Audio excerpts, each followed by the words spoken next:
नमस्कार, डी.एस.पो चॅनलमध्ये आपले स्वागत आहे।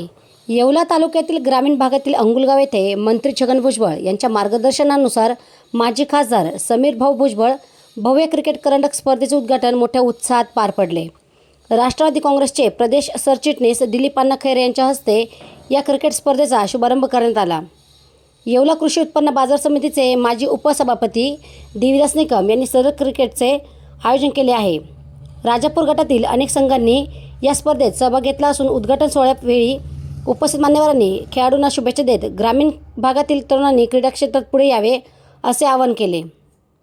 या प्रसंगी स्पर्धेचे आयोजक देवीदास निकम, सरपंच बाजीराव जाधव, परमानंद जाधव, पोलीस पाटील समाधान झालटे, उपसरपंच महेंद्र झालटे, भारम सरपंच प्रवीण गांजे, काशीनाथ साबळे, सोपान जगजाप, कारभारी आगवण, कृष्णा जानराव, प्रवीण गायकवाड, भाऊसाहेब धनवटे, राहुल चिंचोले, विनोद ठोंबरे यांच्यासह परिसरातील मान्यवर, क्रिकेटप्रेमी आणि मोठ्या संख्येने ग्रामस्थ उपस्थित होते।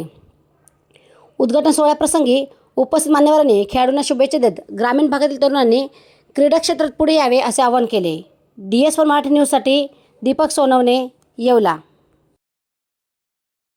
आज अंगुलगाव येथील युवक व आमचे मित्र देवीदास निकम यांच्या माध्यमातून आज येथे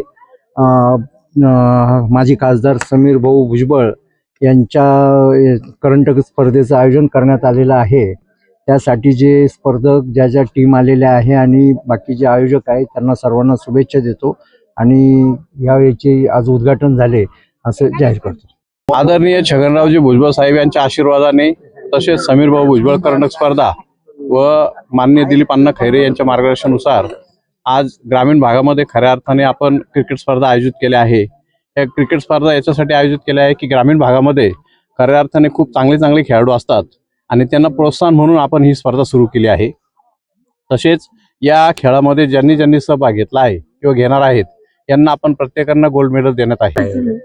यामध्ये साधारणतः आतापर्यंत एक 50 ते 52 टीमचा सहभाग झालेला आहे आणि या 50 ते 52 ज्या टीम आहेत या संपूर्ण राजापूर गटामधल्याच आहे।